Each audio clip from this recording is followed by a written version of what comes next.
buenos días, Dios los bendiga. Hoy estamos a sábado 18 de junio, Santa Juliana de Falconieri.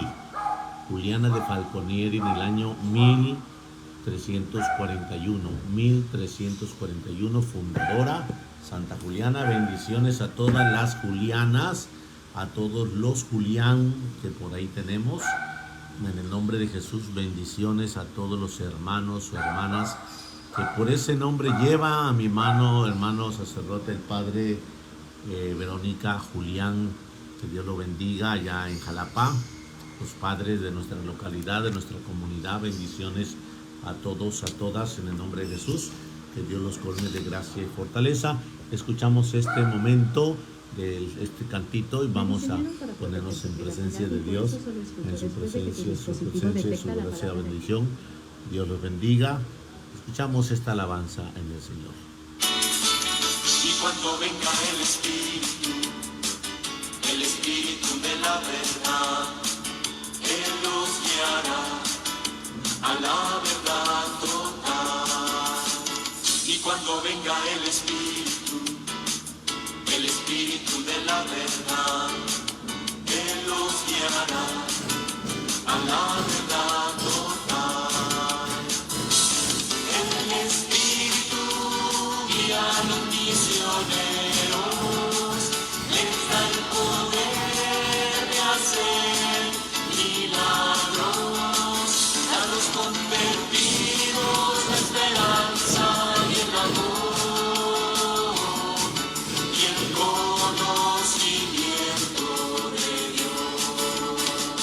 Cuando venga el Espíritu de la verdad, Él los guiará a la verdad total. Y cuando venga el Espíritu de la verdad, Él los guiará a la verdad total. El Espíritu guía a los creyentes, unge sus labios de amor, inspira su oración y por medio de ellos al mundo transformará. Y cuando venga el Espíritu de la verdad, Él los guiará a la verdad total. Y cuando venga el Espíritu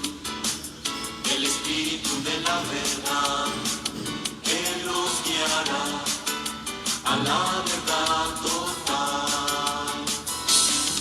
Servir, obrar y sanar son los frutos que debemos dar.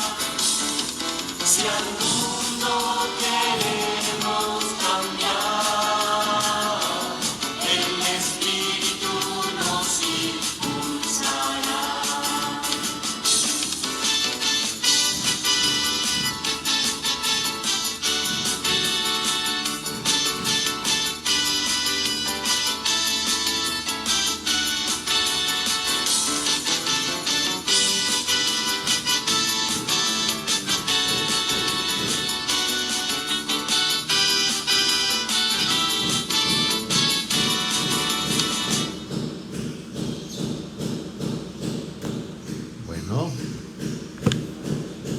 En el nombre del Padre, del Hijo, del Espíritu Santo. Amén.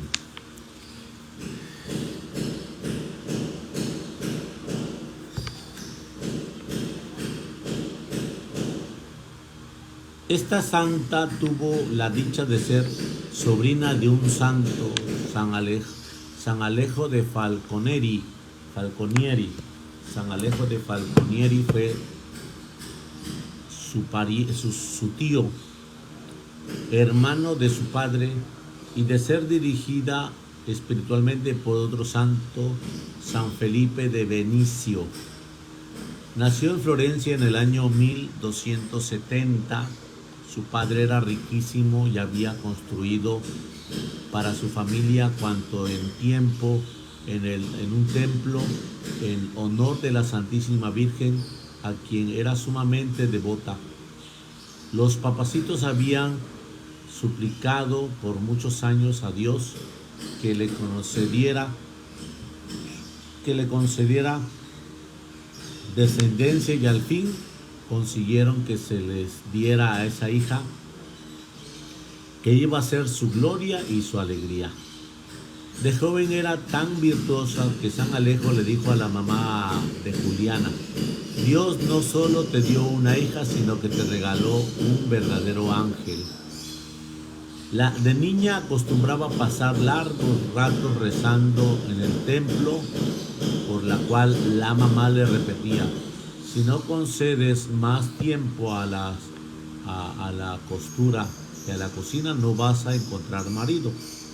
Pero aquella amenaza no le producía ningún temor, ya que sentía una inmensa inclinación hacia la virginidad, y habiendo muerto su padre cuando ella ya era pequeña, la mamá y el tío le prepararon un hermoso matrimonio, pero ella los llamó aparte y le dijo que había tomado la decisión inquebrantable de quedarse soltera y dedicar su vida a la oración, a la meditación, a la caridad y al apostolado. Tenía apenas 15 años. Bien preparado por su tío, San Alejo, fundador de los Siervos de María, recibió el gran apóstol San Felipe Benicio el distintivo de terciaria de los Siervos de María.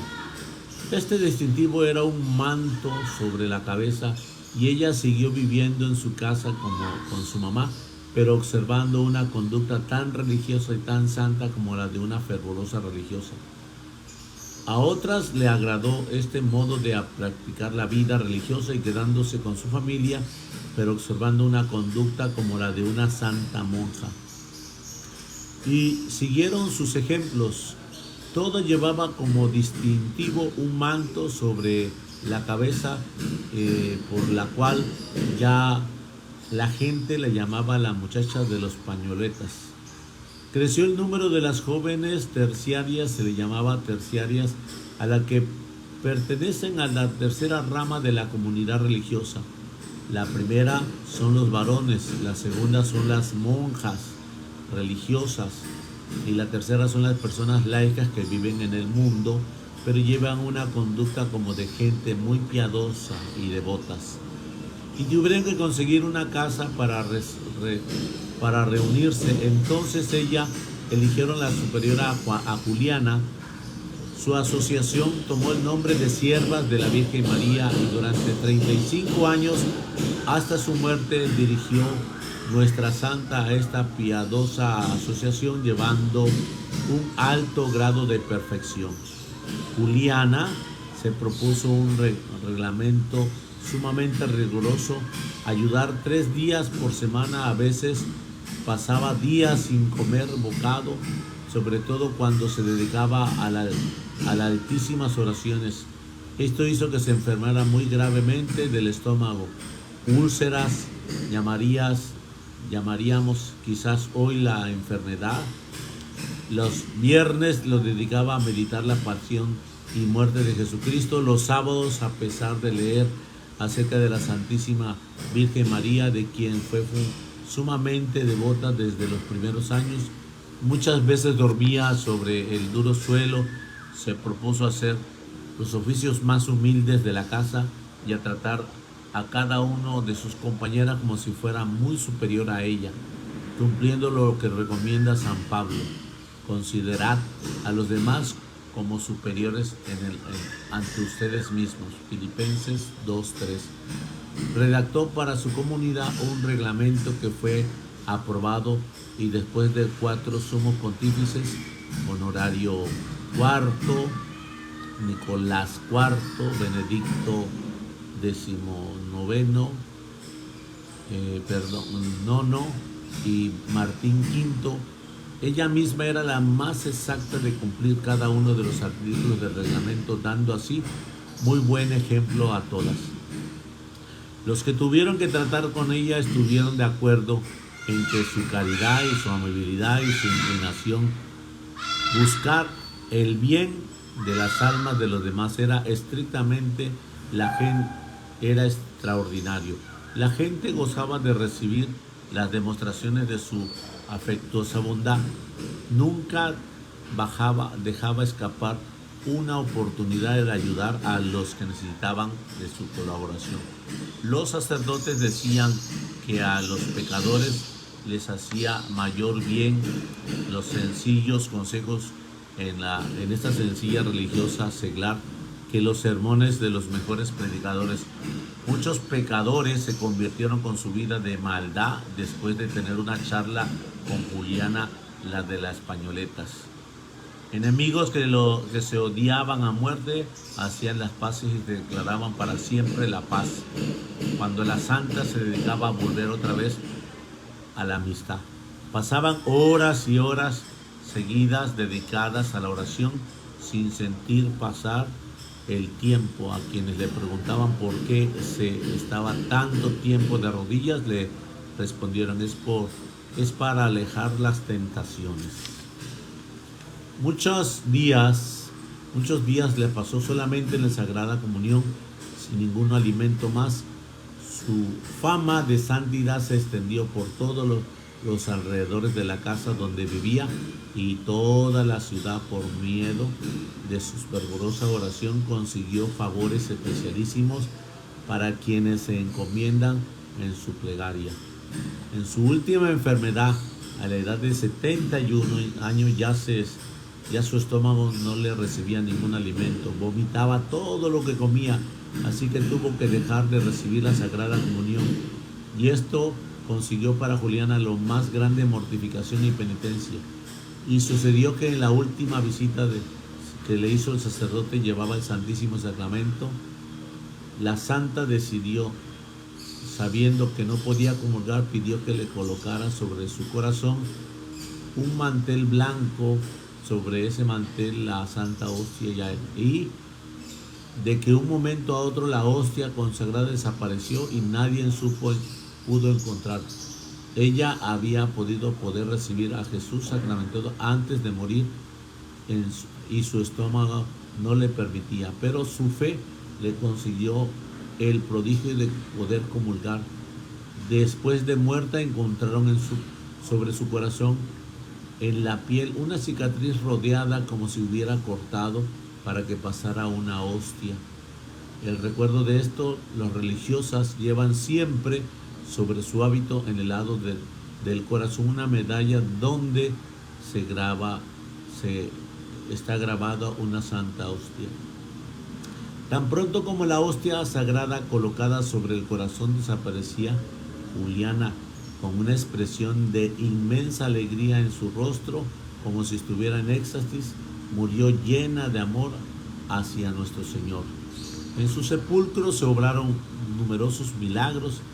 Nosotros le pedimos con tan grande santa que nos obtenga de Dios, que también a la hora de nuestra muerte recibamos con todo el fervor posible la Sagrada Hostia, donde está el cuerpo del Santísimo Sacramento del altar. Bueno, pues hoy estamos celebrando a esta mujer terciaria, Santa Juliana de Falconieri. Aquí la tenemos. Bendiciones a todas las Julianas, que el Señor los bendice abundantemente. A los Julián, que el Señor los colme de gracia y fortaleza, así sea. Proclamación. Vamos al Evangelio de mañana, no se nos olvide que es el Evangelio dominical. Proclamación del Santo Evangelio según San Lucas. Gloria a ti, Señor Jesús. Un día en que Jesús, acompañado de sus discípulos, había ido a un lugar solitario para orar, les preguntó: ¿quién dice la gente que soy yo?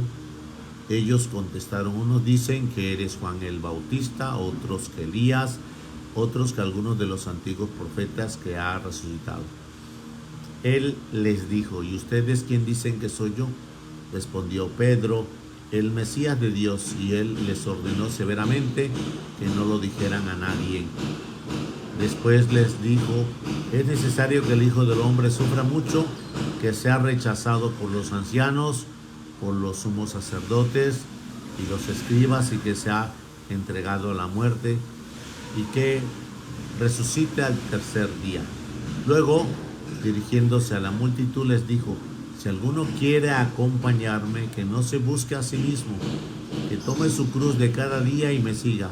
Pues el que quiera conservar para sí mismo su vida la perderá, pero el que la pierda por mi causa, ese la encontrará. Palabra del Señor. Gloria a ti, Señor Jesús. Bueno, pues es el reflejo de la vida de Santa Juliana, la presencia del Evangelio, donde ella se niega para sí mismo en el mundo y se entrega para Dios. Cual ahora nos dice el Señor en el Evangelio que Jesús iba acompañado de los discípulos, y en esa compañía Jesús le hace un cuestionamiento. ¿Quién dice la gente que soy yo? Una referencia como para sondear de qué estás hablando en el camino. ¿Estás hablando de lo que pasó en el TikTok? ¿Estás hablando de los medios de comunicación social? ¿Estás hablando de deportes o de política? ¿Estás hablando de qué hablamos? Jesús les sondea para poder escucharlos cuál ha sido sus últimos diálogos que le llevó a tener en relación con los demás. Y ellos comienzan a contestar. Unos dicen que eres Juan el Bautista. Cuando hay estas respuestas es porque ellos han hablado y hacen esa referencia donde ellos han dado testimonio. Otros dicen que eres Elías. Otros dicen que eres alguno de los antiguos profetas que ha resucitado. Entonces, cuando nosotros hablamos de política, ¿será que pongamos enfrente a Jesús o uno de los antiguos personajes bíblicos? Cuando nosotros hablamos de deporte, cuando nosotros hablamos de cosas efímeras, cosas que pues no nos acompañan en esta vida para la salvación y para aumentar mi bendición. Entonces, ¿de qué estamos hablando en el camino? Hoy Jesús nos está invitando a tener en cuenta que este caminar es, por consiguiente, un sondeo de la cual tú y yo tenemos que hablar. Yo venía la otra vez manejando, y dentro de los distractores de poner atención, el semáforo, la gente que pasa, el viene, el hermano que está queriendo lavar el vidrio. Entonces yo me puse a pensar, ¿por qué no estoy pensando en ti, Papá Dios? ¿Por qué no estoy dialogando contigo y por qué no estoy llevando las cosas de acuerdo a tu voluntad?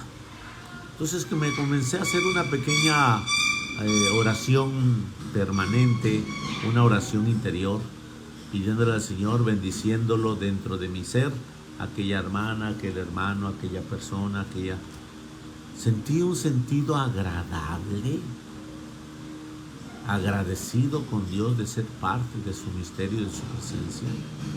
Me encantó. No lo he extendido porque lo he saboreado y lo he hecho continuamente en el caminar del Señor. Entonces, aquí es esa situación de sondear. ¿De qué está hablando? ¿Cuánto tiempo hay? A mí me causa miedo que al término de la Eucaristía, nosotros tenemos una Eucaristía, pues ustedes saben que a veces es algo prolongada por el tema, por la alabanza, por el canto, por la meditación, por la homilía, pues se extiende. Pero me da miedo que después en el atrio, ahí al pie del atrio, se queda gente platicando mucho más tiempo de lo que es la Eucaristía. Y cuando nosotros estamos aquí dentro, estamos con apúrate, vámonos, con un sentido difícil y rápido, y vámonos.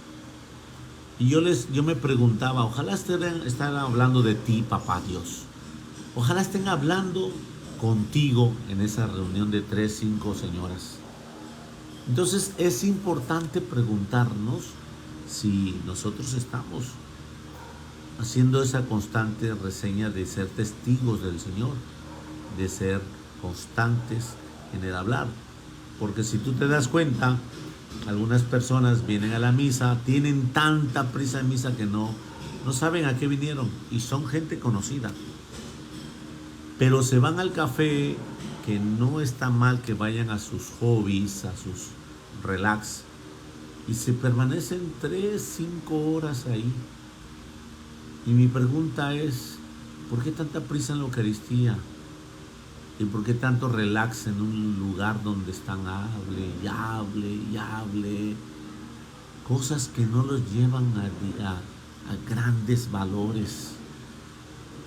Y entonces nosotros tenemos tanta pérdida de valor que sí, puede ser que la Eucaristía no te está llenando porque no hay, el sacerdote no te da un tema, el sacerdote no te habla directo, a lo mejor no te habla moviendo tu corazón. Y bueno, pues hoy el Señor nos dice, ¿y ustedes quién dicen que soy yo? Jesús habla dentro de tu corazón para que tú respondas, pero dentro de tu corazón quiere Jesús responder. Pedro se levanta y responde la voz divina de Dios. Tú eres el Mesías, tú eres el Hijo de Dios vivo. Cuando responde Pedro, es la presencia divina de Dios. Por eso después dirá Pablo, es que ya no soy yo, es Cristo quien vive en mí.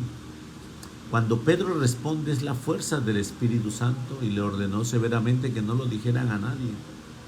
¿Por qué? Porque cada uno de nosotros tiene que tener el testimonio de poder llegar como Pedro a esa gracia fecunda y bendita del Señor. Después le dijo Jesús, es necesario que el Hijo del Hombre sufra. Ese sentido de necesario es porque realmente muchos de nosotros llevamos una vida light y Él está sufriendo, sufre por nosotros, que nuevamente se sigue ofreciendo en la Santa y Sagrada Eucaristía. Y no, ya Él ya no merece sufrir. Sufre por mí, pecador, sufre por ti, pecadora, que muchas veces no nos damos cuenta del pecado que estamos haciendo y viviendo.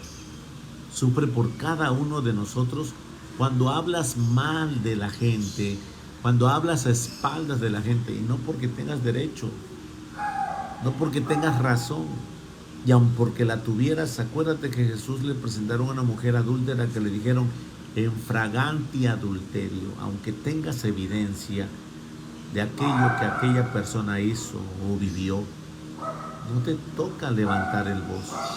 ¿Quién dices que soy yo? ¿Quién dicen que soy yo? Y Pedro dice, ese eres el Mesías, el que refleja dentro de mi ser toda la luz divina de Dios. Eres el Mesías. Y en ese momento le ordenó que no lo dijera a nadie, pero después da las líneas para seguirlo viendo así. Dice el Señor, para que seguirlo viéndolo así. Es necesario que el Hijo del Hombre sufra mucho y que sea rechazado por los ancianos, por los escribas, y que sea entregado a la muerte y que resucite al tercer día. Ese sentido de necesario es por consiguiente de la cual Jesús habla de sí mismo, pero a la vez habla también de mí y de ti, que tenemos que aprender a sufrir. Nuestro orgullo, nuestra soberbia hace que sigamos enseguida respondamos como un espíritu de defensa. Nuestro engreimiento hace que enseguida nosotros tengamos una respingada, una violencia, enseguida una fuerza. Y dice el Señor, es necesario que sufras, que seas rechazado, que seas maltratado y entregado a muerte en manos de los hombres, y resucitarás al tercer día. Entonces Jesús, después dirigiéndose a la multitud, si alguno quiere acompañarme, que renuncie a sí mismo, que no se busque, que tome su cruz de cada día y me siga, pues el que quiera conservar para sí mismo su vida la perderá, pero el que la pierda por mi causa, ese la encontrará. Palabra del Señor. Hoy Jesús nos está invitando a tener ese espíritu de saber entregarnos con su presencia y su bendición, de no contestar, de llevar a cabo esta gracia del Señor en su presencia y en su magnífico sentido de amor y de gracia. Es necesario que carguemos la cruz de cada día. Y hoy sábado tenemos una cruz específica, de la cual no es la misma de ayer. Y hoy Jesús nos está invitando porque hoy tiene el Señor su bendición especial. Gracias, Padre, porque nos invitas a sentir y a vivir tu presencia santa y gloriosa. Bendito y alabado y glorificado seas, Padre, porque eres bueno y eres generoso con nosotros. En esta mañana de tu presencia, en esta mañana de tu gloria, te pedimos, Señor, que derrames tu bendición cuantas veces nosotros nos hemos defendido ante las acechanzas del mal, cuando en ese momento quieres que nosotros sepamos aprender a cargar la cruz. Nos hemos defendido ante quien nos ofende, cuando tú nos invitas a ir en un paso en el camino del sacrificio de la cruz. Por eso estás diciendo, el que quiera seguirme. Si no lo quieres, el Señor te está invitando y te seguirá invitando. Toma tu cruz de cada día y sígame. Hoy Jesús nos está invitando en este sentido, y la invitación es un caminar diario. No es una invitación, ok, me invitaste el sábado, pero pues hoy estamos a domingo, ya no vi la invitación. No, la invitación es diaria, es continua y es constante. Que el Señor te colme, te guarde, te llene de su amor. Sí, cada día tiene su peso, cada día tiene su cruz. Y la bendición del Señor te colme de gracia y fortaleza en el nombre del Padre, del Hijo y del Espíritu Santo. Amén. Bendecido seas en el Señor. Feliz sábado para todos. Nos vemos al rato en la Santa y Sagrada Eucaristía. Bendiciones a todos.